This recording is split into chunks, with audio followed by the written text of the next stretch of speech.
Welcome to the next lesson, Annual Goals and Goal Detail Pages. You can find the goal-related pages starting on page 5. The number one reason people fail to achieve their goals is a simple lack of visibility. In other words, they don't have a system for reviewing their goals on a regular basis. So inevitably, they forget about them. That's why we put these pages at the very beginning of the planner. This is a way for you to focus on your goals for the entire quarter and better ensure that you're actually following through and achieving them.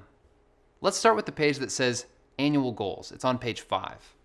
This is where you're going to write down your goals for the entire year. We recommend that you shoot for 7 to 10 annual goals. Quick warning, too many goals is a recipe for failure. In our research, we found that when you have more than 10 goals, you begin to lose focus and it hinders the process of goal achievement. Also, don't underestimate the power of written goals. According to Dr. Gail Matthews at Dominican University, the mere act of writing down your goals increases the likelihood of achieving those goals by a whopping 40%. That's a huge advantage. Now, you can either write down all of your goals, including the ones you've already accomplished for this year, or just the ones that you have yet to complete for the remainder of the year. It's completely up to you. Regardless, in the far right-hand column, indicate which quarter you plan to achieve that goal. We recommend that you shoot for no more than 2 to 3 goals per quarter. Again, 7 to 10 per year, 2 to 3 per quarter. So, let's flesh out these goals. Turn to page 6. These are the goal detail pages. There are 10 of them. These are designed to help you go deeper with each of your goals. Note that a goal may be expressed as either an achievement goal or a habit goal. But let's start with achievement goals. Achievement goals are focused on one-time accomplishments. These can be things like paying off your credit cards, improving your personal best for a half marathon, or finishing your first novel. Let's go through the form together. Start by writing out your goal summary and make sure it conforms to the SMARTER framework. You may want to take notes on this so you get it down. SMARTER is an acronym. Your goal needs to be, first of all, specific. It can't be general or vague. You want to identify exactly what you want to accomplish. So a bad example of that would be, I want to learn photography. Is that specific? Not really. A better example would be complete John Gringo's Fundamentals of Photography course. It also needs to be measurable. That's what the M stands for. Quantify the result you want. Add a number, a dollar figure, a percentage, or some other measurement to make it measurable. A bad example would be earn more money. A better example, earn $10,000 more this year than I earned last year. Then it needs to be action-oriented. That's what the A stands for. Don't start the goal with a to-be verb. Use an action verb. So a bad example would be more consistent in blogging. A better example, write 2 blog posts per week. Next, it needs to be risky. You have to make sure your goal is in your discomfort zone. It's got to be a little bit risky. A bad example would be to increase sales by 3%. A better example, of course, depending on your industry, would be increase sales by 15%. You want this goal to make you twitch a little bit. You want to be a little bit uncomfortable. Those goals are going to be much easier to accomplish according to a great body of goal achievement research. The T in SMARTER stands for time keyed. Make sure your goal has a deadline. Unless it does, it's just an aspiration. A bad example of that would be lose 20 pounds. A better example, lose 20 pounds by April 1st, 2020. The E stands for exciting.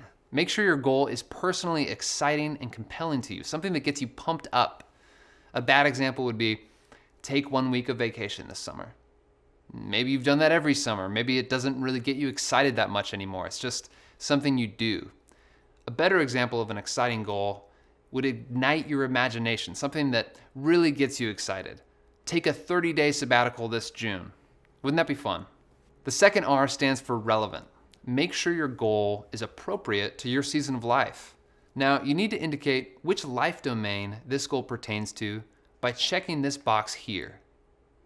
This is an easy way to make sure you're setting goals for domains other than your vocation or your work domain. By the way, you can check more than one of these boxes if it makes sense. Next is key motivations. write down your top 3 key motivations.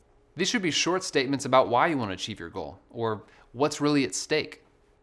Then you want to rank those motivations. Which one is most important? Which one is second most and third most important? Put a number here in this left-hand column. Then the next steps box. Here you can list the next steps you need to take in order to reach your goal. If your goal meets the SMARTER criteria, it's going to be risky. That means it's in your discomfort zone, which is exactly where it should be. However, and this is very important, your next steps should be squarely in your comfort zone. Let that sink in. Often this takes the form of just a simple action, something that just moves you incrementally forward toward your goal. For example, doing some research on the web or reading an article on a book or making a phone call, sending an email, scheduling an appointment. Don't fall into the trap of thinking you have to plan out everything before you get started. That's usually just a fancy way to procrastinate. All you need to document here are the next few steps you intend to take this quarter, something to get you started. It doesn't have to be all the steps, just the next 1 or 2 steps are sufficient. Then is the reward. This is how you're going to celebrate. It's important to decide what you want to do to celebrate achieving your goal. Maybe it's buying yourself something that you always wanted. For me, I just put buy myself a PlayStation. But make sure it's something that you really want, something to motivate you. You could also give yourself an experience. For example, take your spouse out to a really special dinner, or throw yourself a party and invite some friends. Or maybe you want to go to a concert and hear one of your favorite artists, or go fly fishing or skydiving. Do something really fun that gets you excited about achieving your goal. Remember, it doesn't have to be something expensive, but it should be motivational. Rewards play an important role in helping us feel the value of setting and achieving our goals. They also will remind you of your success and impress them on your nervous system so that you're more confident and eager to take on new challenges. For achievement goals, you can pretty much disregard this streak tracker section at the bottom of the page. That's something we're going to use in habit goals. Let's turn over to the opposite page and look at an example of a habit goal. Now, instead of a one-time accomplishment, habit goals involve regular, ongoing activity. Maybe it's a daily meditation practice or a weekly date night with your spouse, as it is for me here. Or maybe it's getting lunch with a friend. There's no firm deadline because you're not trying to accomplish just one thing. You're trying to maintain a practice. Now, habit goals need to conform to the SMARTER framework too, but the time-keyed attribute is a little bit different. First, start by writing out the habit you want to instill. Start with an action verb. It could be something like write 200 words per day, or walk for 30 minutes a day, drink 90 ounces of water a day, pray for 10 minutes a day. Now add some detailed information. This is where the habit goal is a little bit different than the achievement goal. In the case of a habit goal, make sure it has a start date, a habit frequency, a time trigger, and a streak target. The habit frequency refers to how often you'll do this habit. The time trigger is when you want to do the habit. The more specific you can make this time, the better, and the more consistent you'll be. The start date is the date that you'll first start the habit. That's pretty easy to understand. But then there's the streak target, and that's how many times you want to do this habit or this behavior before you would consider it installed. In other words, before it's on autopilot. So if it's a daily habit, you should start with at least 70 times. Here's why. The best goal research says it takes an average of 66 days to instill a daily habit. Here are a few examples. Write 200 words per day, Monday through Friday at 7 a.m. starting on January 1st and complete a 70-day streak. Or walk for 30 minutes per day, Monday through Friday at 6 a.m. starting on January 1st and complete a 70-day streak. Or drink 90 ounces of water every day, 7 days a week, starting on January 1st, completing a 90-day streak. Fill out my new daily pages every day as part of my morning ritual for 90 days, starting on March 1st, 2020. Now you're going to indicate which life domain this pertains to. You can have more than one if that would be helpful to you. You also want to write down your key motivations. You need to write down your key motivations for whatever habit goal you have, and then rank those motivations just like we did previously in this left-hand column. Next steps. Here you can list the next steps you need to take to reach your goal. With habit goals, these are typically minimal. If you're starting an exercise habit, maybe you need to purchase a gym membership or some running shoes. But you could also leave this section blank, that's totally fine. Just like habit goals, decide how you're going to celebrate once you achieve that goal.